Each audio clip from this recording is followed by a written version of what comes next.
नमस्कार, आप देख रहे हैं ऑनलाइन न्यूज वाला। मैं हूं आपके साथ दीपक गुप्ता। जानकारी दे दें, राहुल गांधी की सांसद सदस्यता जाने के बाद कई सारे सवालात खड़े होते नजर आए कि क्या राहुल गांधी के साथ अन्याय हो रहा है, कोर्ट का क्या मानना है और साथ ही साथ राष्ट्रपति द्रौपदी मुर्मू तक कैसे मामला जाता नजर आ रहा है। ये सारी बातें चौंका देने वाली हैं। इसके लिए हमने एक खास रिपोर्ट तैयार करी है। दरअसल राहुल गांधी की सांसद सदस्यता जाने के बाद उन्हें नोटिस मिलता है कि उन्हें अपना सरकारी आवास भी खाली करना पड़ेगा, जिसके लिए वो राहुल गांधी तैयार पूरी तरीके से होते नजर आए, वो भी चेहरे पर मुस्कान रखे।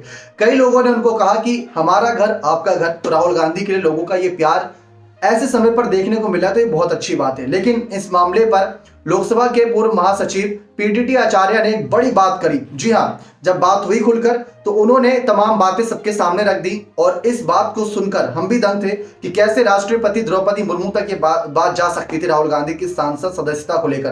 क्योंकि जब बात खुलकर हुई तो खुलकर जब सारी बात हुई तो सारी बातें एक एक करके सामने आने लगी कि राहुल गांधी के साथ कैसे अन्याय होता नजर आया, ऐसा उनका मानना है। तो देखिए आप हमारी एक खास रिपोर्ट जिसमें आपको ज्यादा जानकारी मिलेगी। लोकसभा के पूर्व महासचिव पीडीटी आचार्य ने मीडिया इंटरव्यू में राहुल गांधी की सदस्यता जाने पर सवाल उठाए। बता दें कि लोकसभा का महासचिव देश के सबसे बड़े अफसर कैबिनेट सेक्रेटरी के लेवल की रैंक के हैं। ये केंद्र सरकार में सबसे बड़ा अधिकारी होता है। पीडीटी आचार्य ने कहा कि किसी संसद सदस्य की सदस्यता जनप्रतिनिधित्व अधिनियम 1951 के सेक्शन 8(3) के तहत रद्द की जाती है। इस नियम के तहत जब सदस्य को किसी आपराधिक मामले में दोषी ठहराया जाता है और उसे 2 साल या उससे ज्यादा सजा मिलती है तो उसकी सदस्यता रद्द की जाती है। उन्होंने कहा कि नियम के तहत जिस दिन सदस्य को दोषी ठहराया गया उसी दिन से सदस्यता रद्द की जा सकती है। राहुल गांधी की संसद सदस्यता भी इसी सेक्शन के तहत रद्द की गई, लेकिन इसे ठीक से समझना होगा। सजा पाए सांसद के लिए 8(3) में लिखा है कि ही शी शैल बी डिस्क्वालीफाइड, यानी अयोग्य करार दिया जाएगा। ये नहीं कि ही शी शैल स्टैंड डिस्क्वालीफाइड, जिसका मतलब होता है कि जैसे ही जज ने दोष साबित होने के फैसले पर दस्तखत किए उसी वक्त से संसद सदस्य अयोग्य घोषित हो गया। आपको बता दें, ही शैल बी डिस्क्वालीफाइड का मतलब हुआ कि कोर्ट के फैसले से किसी की संसद सदस्यता नहीं जाएगी, कोई अथॉरिटी उसे अयोग्य घोषित करेगी। सांसद के अयोग्य होने का आदेश कोर्ट में दोष साबित होने की तारीख से ही लागू माना जाता है।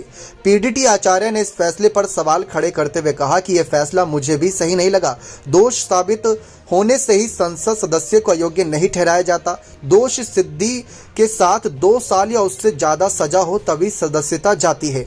जज ने सजा को 30 दिन के लिए सस्पेंड कर दिया तो अयोग्य करार दिए जाने का कोई मतलब ही नहीं था। कानून के जरिए से इस फैसले में खामियां दिखाई देती हैं। पीडीटी आचार्य ने कहा कि जनप्रतिनिधित्व अधिनियम 1951 के सेक्शन 8(3) में लिखा है कि ही शैल बी डिस्क्वालीफाइड। इसका अर्थ हुआ कि कोई अथॉरिटी ही सदस्य को अयोग्य ठहराएगी। ये अथॉरिटी कौन है, ये समझने के लिए हमें संविधान के आर्टिकल 103 को देखना होगा। आर्टिकल 103 के मुताबिक जब भी किसी संसद सदस्य की सदस्यता पर सवाल उठता है तो इसे राष्ट्रपति के पास भेजा जाएगा और राष्ट्रपति ही इस पर फैसला करेंगे। राष्ट्रपति भी फैसला लेने से पहले चुनाव आयोग से पूछेंगे और चुनाव आयोग की राय पर राष्ट्रपति फैसला करेंगे। इसका मतलब है कि जब कोई विवाद की स्थिति होगी तब राष्ट्रपति इसमें दखल देंगे। आर्टिकल 102 में बताया गया कि किन किन आधारों पर किसी सांसद की संसद सदस्यता जा सकती है। इसमें बताया गया है कि जनप्रतिनिधित्व कानून के तहत जिस भी सदस्य की सदस्यता रद्द की जाएगी उस पर राष्ट्रपति ही फैसला लेंगे। पीडीटी आचार्य ने कहा कि साफ है कि फैसला लेने में गड़बड़ी हुई है। लोकसभा सचिवालय ने राष्ट्रपति के पास सुझाव के लिए केस भेजा ही नहीं। इस मामले में लोकसभा सचिवालय डिसीजन अथॉरिटी नहीं है। सचिवालय को राष्ट्रपति को केस के बारे में बताना चाहिए था कि राहुल गांधी ने मानहानि के केस में दोषी पाए गए हैं और उन्होंने 2 साल की सजा हुई है। क्या ऐसे मामले में राहुल गांधी की सदस्यता रद्द की जानी चाहिए या नहीं? इसके बाद राष्ट्रपति का फैसला आने के बाद ही लोकसभा सचिवालय नोटिस जारी कर सकता था। पूरे केस में लोकसभा सचिवालय ने ही फैसला ले लिया। ये उनके अधिकार क्षेत्र से बाहर है। तो अब सवाल आता है कि जब सवाल खड़ा हुआ तो क्या राष्ट्रपति सामने आकर वापस इस मामले पर सुनवाई करके सांसद सदस्यता वापस दिलाएंगी, यानी बहाल करते नजर आएंगी? सवाल यह है, लेकिन यह अभी फिलहाल सवाल ही बनकर है। आपको बता दें, क्या यह राजनीतिक दबाव के तहत लिया गया फैसला दिखता है? इस पर सवाल पर पीडीटी आचार्य ने बसते हुए कहा कि इस बारे में मैं कोई टिप्पणी नहीं करना चाहता। मैंने अपने कार्यकाल में भी सारे नियमों की अच्छी तरह से पालन किया है। इसे बिल्कुल कोर्ट में चुनौती दी जा सकती है। लोकसभा सचिवालय का फैसला संविधान के मुताबिक नहीं है। इसे बिल्कुल कोर्ट में चुनौती दी जा सकती है और फैसला समर्थन में आ सकता है।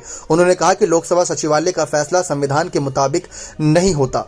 पीडीटी आचार्य ने कहा कि राहुल गांधी को जैसे ही ऊपरी ऊपरी अदालत से राहत मिलती है, उसके साथ ही लोकसभा में उनकी सदस्यता बहाल हो जाएगी। मान लीजिए अगर ऊपरी अदालत ने सीजीएम के फैसले को पलट दिया तो अपने आप ही लोकसभा सचिवालय नोटिफिकेशन जारी करेगा और राहुल की सदस्यता बहाल हो जाएगी। पीडीटी आचार्य ने कहा कि लोकसभा सचिवालय को संविधान के आर्टिकल 98 के तहत बनाया गया है। यह पूरी तरह स्वायत्त संस्था है और यह सरकार के तहत नहीं आता। लोकसभा सचिवालय की बागडोर लोकसभा अध्यक्ष के हाथ में होती है। राज्यसभा के लिए उपराष्ट्रपति सर्वोसर्वा होता है। सरकार से इन सचिवालय का सीधे तौर पर कोई लेना देना नहीं। कानून के मुताबिक लोकसभा और राज्यसभा सचिवालय निष्पक्ष तरीके से काम करता है और इनकी छवि भी अब तक निष्पक्ष ही रही है। राहुल गांधी के मामले में सिस्टर के अंदर इनका जवाब ढूंढना पड़ेगा। ये सारी बातें हैं। कांग्रेस का अभी तक ऊपरी अदालत का रुख न करना भी कई कड़े सवाल खड़े करता है। जी हां, 22 मार्च को सूरत कोर्ट का फैसला आने के बाद सुप्रीम कोर्ट के वरिष्ठ वकील कांग्रेस लीडर अभिषेक मनु सिंघवी ने प्रेस कॉन्फ्रेंस में सजा के ऐलान में कई तरह की खामियां गिनाई थी, लेकिन अभी तक ऊपरी अदालत का रुख न करना कई सवाल खड़े करता है। क्या राहुल गांधी ऊपरी अदालत जानबूझकर नहीं जा रहे? क्या वो सचमुच जेल जाना चाहते हैं? क्या वो एक ऐसा तूफान लाना चाहते हैं जिसको देखकर कांग्रेसियों में और विपक्षियों में एक ऐसी ज्वाला जगह जो बीजेपी केंद्र सरकार के खिलाफ हो? तो अपनी राय इस मामले पर जरूर। देखा आप सभी ने किस तरीके से यहाँ पर साफ बातें एकदम होती नजर आई कि कहीं ना कहीं राहुल गांधी के साथ कुछ अन्याय भी हुआ, कुछ कानूनी तौर पर उन्हें कदम भी उठाने पड़े। कुछ राहुल गांधी को लेकर भी बातें हैं कि राहुल ने ऐसा करते शायद हो जाता, माफी मांग लेते तो बच जाते। तो ये सारी बातें समय समय पर सामने आ रही है, लेकिन सवाल कई सारे खड़े हो गए हैं कि राहुल गांधी अब इसके बाद क्या करते नजर आएंगे। अब आने वाले चुनावों में राहुल गांधी का अगर हाथ में सांसद पद ही नहीं रहेगा तो प्रधानमंत्री पद तक पहुंचने के लिए वो क्या करेंगे, जो कि विपक्ष भी तैयार हो चुका है उनका समर्थन करने के लिए, ऐसा कहा जा रहा है सूत्रों के अनुसार। लेकिन अगर राहुल गांधी के पास सांसद पद ही नहीं रहेगा तो फिर कौन रहेगा आगे, ये देखना बेहद दिलचस्प रहेगा। बने रहे चैनल के साथ ऐसी और तमाम जानकारियों के लिए बहुत बहुत धन्यवाद।